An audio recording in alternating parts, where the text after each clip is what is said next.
تو لوہا وزن کیوں ہوتا ہے اس کی وجہ بتائیں. لکڑی ہلکی کیوں ہوتی ہے اس کی وجہ یہ بتائے کہ لکڑی میں جو ذرات ہوتے ہیں ان کو بے مخراطی ذرات کہتے ہیں. دیکھیے بانی جامعہ نے لکھا وہ بے مخراطی ذرات لکڑی میں چونکہ دور دور رہتے ہیں اس لیے لکڑی ہلکی ہوتی ہے. وہی بے مخراطی ذرات لوہے میں چونکہ قریب قریب کچھ ہو کے رہ جاتے ہیں اس لیے وہ وزنی ہوتی ہے.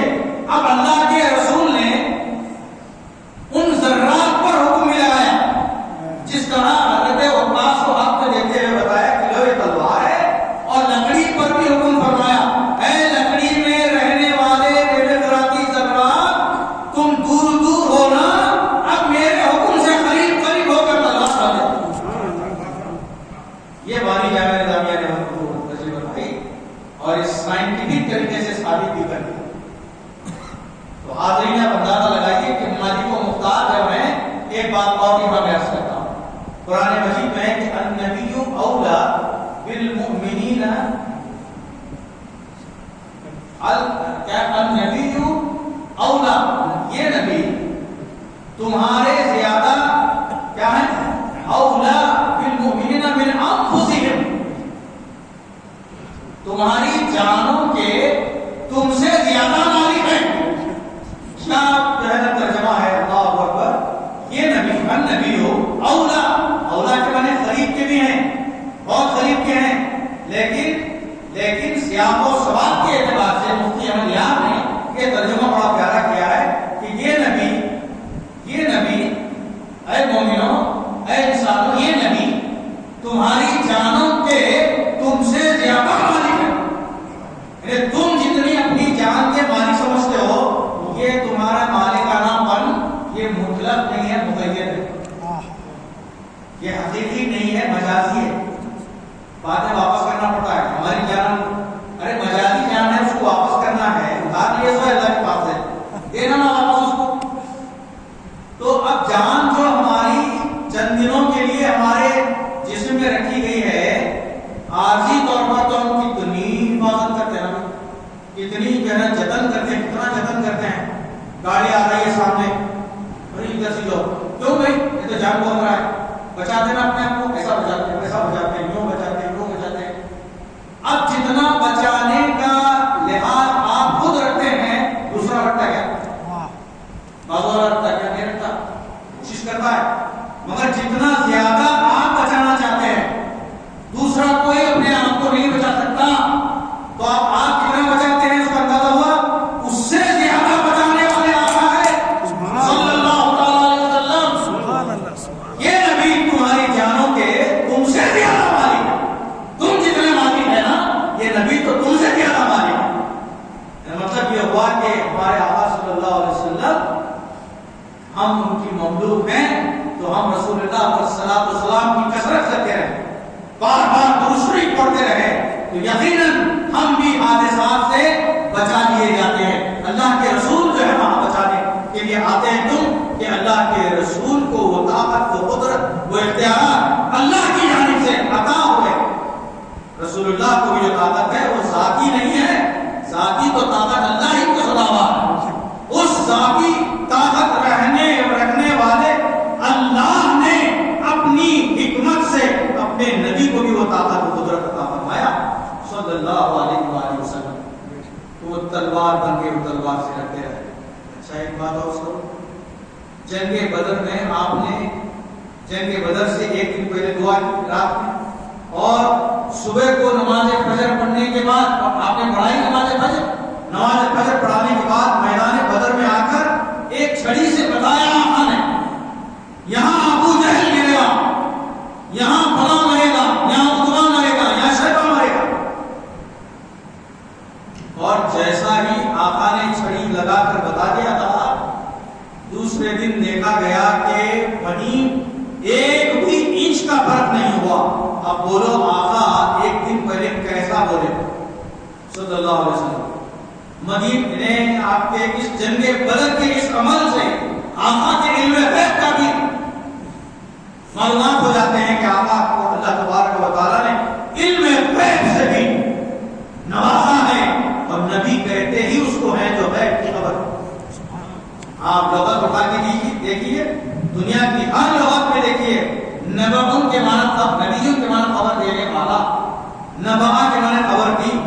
نبأنا کہ میں نے ہم کو خبر دی. اب خبر کی جو ہے اخبار کی خبر بھی ہوتی ہے، لیکن اخبار کی جو خبر آتی ہے وہ واقعہ ہونے کے بعد آتی ہے. یہ جو خبر ہے وہ واقعہ وضو پذیر ہونے سے پہلے تھی. کیا آقا کی شان ہے. اللہ نے کتنی شان سے اللہ نے ان کو نوازا. ارے ہم خوش ہو جائیں کہ واقعی اللہ نے ہمارے نبی کو کتنا نوازا ہے. ہم کیسے نبی کے امتی ہیں، ایسے نبی کے امتی ہیں کہ دنیا میں 1,80,000 انبیاء آئے، کسی نبی کو وہ طاقت و قدرت عطا نہیں ہوئی جو ہمارے اور آپ کے آقا صلی اللہ علیہ وسلم کو طاقت و قدرت عطا ہوئی. ہم کتنے خوش نصیب ہیں. انبیاء امتی کو تک سے ہے بھائی نبی ہم کو ملا. سبحان اللہ. تو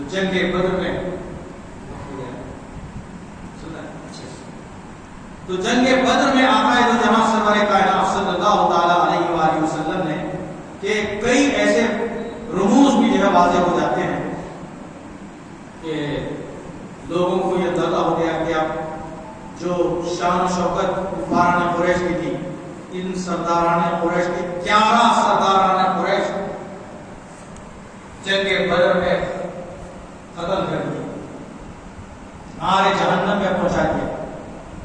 70 کے اور 70 جو ہے اسیر ہو کر آئے اور 14 جو ہے مسلمانوں کی طرف سے تھے. 12 میں آپ کو اس کی تفصیل بتائی. ایک شاعر نے بڑا خوب فضائے بدر پیدا کر، بدر کی فضا صحابہ سے پوچھو جو اگر مگر میں رہتے ہیں نا، عشق کی باتیں سمجھ میں نہیں آتی، عقل کو تنقید سے فرصت نہیں، عشق پر اعمال کی بنیاد رکھ. عقل جو ہے نفع اور نقصان کو بتاتی ہے. عقل کی جو رفتار ہے بلکہ اس کا جو اختتام ہے، عقل جہاں اٹھنے ٹیکتی ہے، عشق کی ابتدا وہاں سے ہوتی ہے. عشق کی ایک جذب نے طے کر دیا قصہ تمام. اس زمین اور آسمان کو بے قرار سمجھا تھا. زمین اور آسمان کا جو فاصلہ ہے اس کو میں بہت بڑا سمجھا تھا، مگر عشق کی ایک چھلانگ جو ہے اس کو کافی ہو جاتی. تو عشق پیدا کرو، آقا سے وابستگی پیدا کرو، آقا کی شان میں گستاخی برداشت نہ کرو. صحابہ کرام کبھی برداشت نہیں کرے، یہ صحابہ کی سنت ہے. حاضرین، صحابہ ایسا عشق رسول رکھتے تھے کہ قرآن ہے، قرآن ابسا وتولا کیا ہے یہ سورت ہے نا، ابسا وتولا. تو اس سورت میں بظاہر قرآن ہے، بظاہر آقا کو ذرا سا میں سمجھانے کے لیے کہہ رہا ہوں، لیکن وہ لفظ آقا کے لیے مناسب نہیں ہے. آقا کے بارے میں تھوڑا سا ڈرانے کا انداز، تنبیہ کا انداز آیا ہے، لیکن یہ بھی آقا کو ڈائریکٹ نہیں ہے. آقا کے حوالے سے ساری امت کو دینا، امت کی تعلیم کے لیے آقا سے خطاب کیا جائے. تو ڈرانے دھمکانے کی بات، آقا سے خطاب ضرور ہے لیکن وہاں آقا مراد نہیں ہے بلکہ آقا کی امت، تعلیم امت کے لیے ایسا کیا گیا. تو اب میں یہ عرض کرنا چاہتا ہوں کہ جب وہاں ایسا کہا گیا تو لوگ وہی سورہ پڑھ کے ارے آقا بڑھ رہا گیا، آقا بڑھ رہا گیا، ارے اللہ بھی. تو آقا سے کچھ غلطی ہوں گی، ہلکا سا ذرا سا ذہن میں آ جایا نا، حافظ صاحب ہے غالب والا، حافظ ہے نا، حافظ قرآن ہے. اچھا ٹھیک. تو جو بھی حافظ صاحب ہے وہ اندازہ لگائیں گے کہ ذرہ برابر بھی قرآن شریف ابسا وتولا پڑھتے ہوئے ارے مانے اگر پڑھ رہا تو حضور صلی اللہ علیہ وسلم کو ڈرایا ہے تو حضور سے غلطی بھی ہوگی، اس کا کوئی ڈرامہ دوسری غلطی ہوگی. تو یہ غلطی ہوئی اگر ذرا بھی ذہن میں آیا، شیطان اس پہ لا کے بڑا جو ہے لا کر رکھ دیتا ہے اور گستاخی کا معمول ہو جاتا ہے. آقا کی گستاخی کرنے میں لگ جاتا ہے، آقا کی تعظیم اور تقدیم سے دور ہو جاتا ہے. تو اس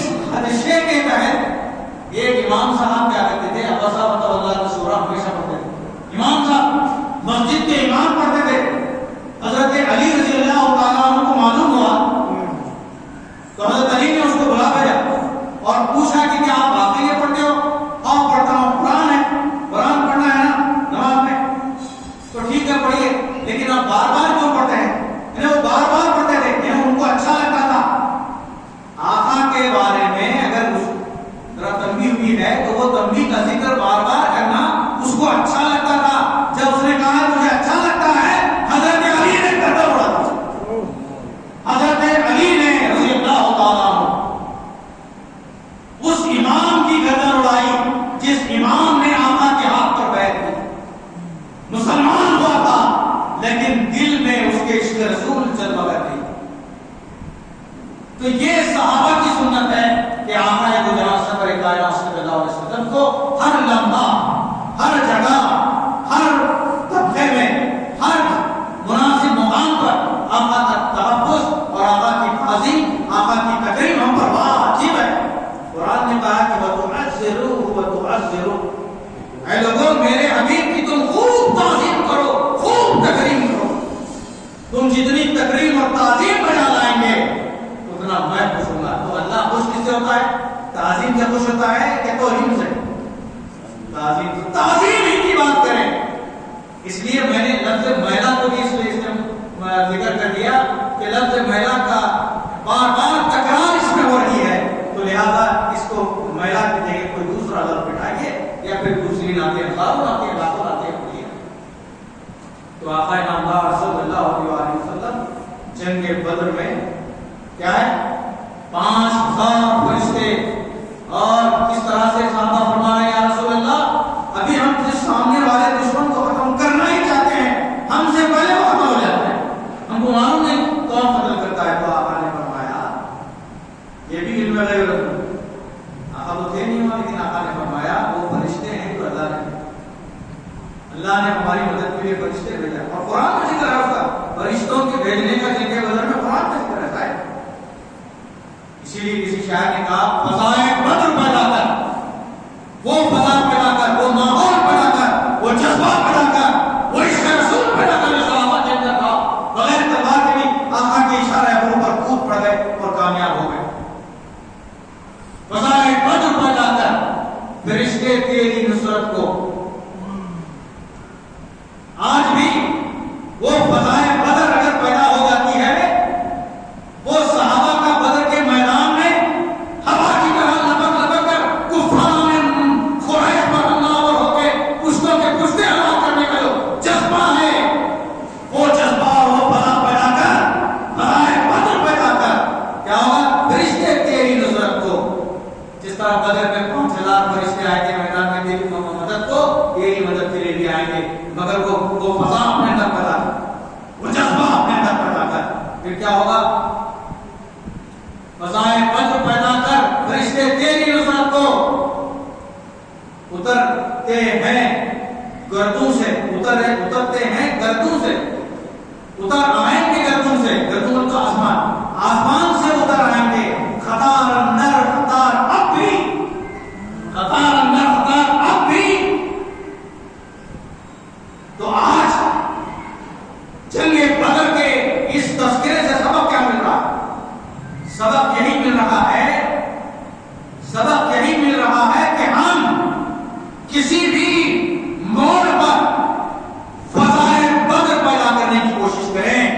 آج بھی حالات حضرات گرامی، اللہ کی مدد، رسول کی رحمت، غوث اعظم کی مہربانی، بندہ نواز کے فضل سے بول رہا ہوں، آج بھی ہمارے حالات ہمارے اس ملک میں جیسے بھی ہو، جہاں بھی ہو، جس ملک میں بھی ہو، اے مسلمانوں فضائے بدر پیدا کرو، بڑے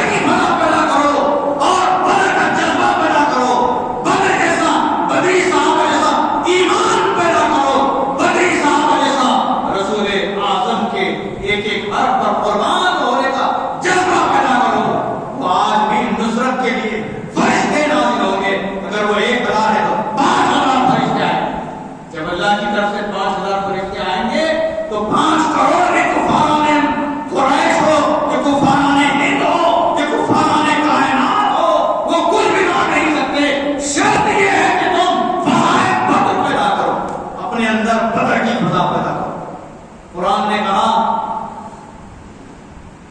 کہ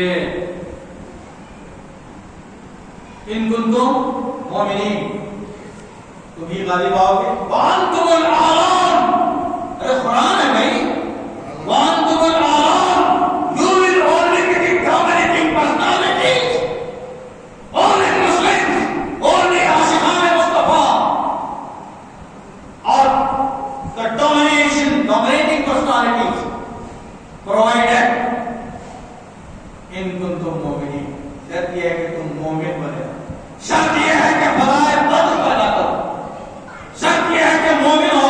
اور مومن کسے کہتے ہیں؟ مومن جو ہے امن والا ہوتا ہے، جنگ والا نہیں۔ مومن امن والا ہوتا ہے، پوری دنیا میں امن قائم کرنا چاہتا ہے۔ حاضرین میں عرض کروں، مومن لڑنا نہیں چاہتا، وہ تو امن قائم کرنا چاہتا ہے۔ اور مومن کب لڑنا چاہتا ہے؟ جبکہ سامنے دشمن ہو اور ڈیفنس میں ہو۔ ہم تو اپنے برادران وطن کو دشمن سمجھتے ہی نہیں، ہم تو برادران وطن بولتے ہیں، یہ تو ہمارے برادران وطن ہے۔ سمجھو اسلام کیا ہے؟ اسلام اگر سمجھ میں آ جائے تو تمہاری دنیا بھی اچھی ہے، تمہاری آخرت بھی اچھی ہے۔ تو فضائے بدر جو ہے اس کا آج کا سبق ہے۔ آج کا ہم جو سبق دے رہے ہیں، پیغام یہی ہے، وانتم الاعلون، اس قرآن کی دیکھو، قرآن جب کہہ رہا ہے تو بات درست ہے کہ نہیں؟ قرآن کہتے کہ لفظ پر ہمارا ایمان ہے کہ نہیں ہے نا؟ قرآن کہہ رہا کہ وانتم الاعلون، تم ہی غالب رہو گے۔ آج غالب ہیں ہم، آج مغلوب کیوں ہیں؟ فضائے بدر نہیں بنا کر سکے، آج ہم جگہ جگہ چھپا رہ کر ان کے سامنے جھک رہے ہیں، اس لیے کہ ہم بدر کی فضا سے واقف نہیں ہیں، بدر کی کیفیات سے واقف نہیں ہیں، بدری صحابہ کے ایمان عقیدے سے واقف نہیں ہیں۔ حاضرین ماتم کی وانتم الاعلون، تم ہی غالب رہو گے ان کنتم مومنین، شرط یہ ہے کہ تم مومن بنے ہو۔ اور مومن کیا ہوتا ہے؟ جس کے اندر فضائے بدر پیدا ہوتی ہے، جس کے اندر فضائے بدر ہے وہ مومن ہے۔ جب بدری کیفیات سامنے آ جاتی ہیں تو وہ لوگ کفر کے جو ہے پرچے ہو جائیں گے، کفر کے پرچے ہو جائیں گے۔ حاضرین ماتم کی، ہم کسی کے دشمن نہیں ہیں، ہم لڑنا نہیں چاہتے، لیکن جب لڑنے پہ آتے ہیں مجبور ہو کر، ڈیفنس میں جب بھی جب لڑتے ہیں تو انشاءاللہ فضائے بدر کے ساتھ ہم یقیناً آج بھی غالب آ سکتے ہیں، اس لیے کہ ہمارا یقین ہے فضائے بدر پیدا کر فرشتے تیری نصرت کو اتر کر آئیں گے گردوں سے، خطار اندر خطار اب بھی، خطار اندر خطار اب بھی۔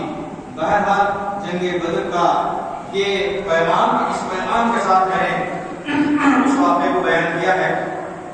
آپ اس کو مضبوطی کے ساتھ اپنے دل کے اندر اس کو جگہ بنا دو، کیونکہ جب تک کہ یہ دل ہمارا دل کے اندر ہمارے یہ رشتہ رسول کا پیغام نہیں پہنچے گا تو اس وقت تک کچھ نہیں کر سکتے۔ اقبال کا ایک شعر مجھے یہاں یاد آ رہا ہے، خالی اس کے سینوں سے ہمارے عشق رسول کی وہ جو لے ہے اس کو کس نے نکالی ہے نا بھی؟ وہ کہتے ہیں کہ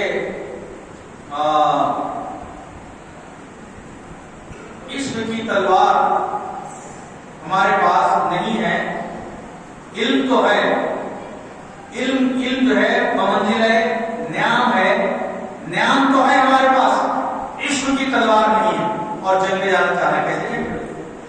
عشق رسول کے سب سے بڑا پیار ہے، عشق رسول سب سے بڑا پیار ہے۔ یہ پیغام جنگ بدر سے ہم کو ملا، اس لیے کہ 7-8 لوگوں کے پاس ٹوٹے پھوٹے ہتھیار تھے، ادھر ہزاروں کی تعداد میں جو کیسے غالب آ گئے۔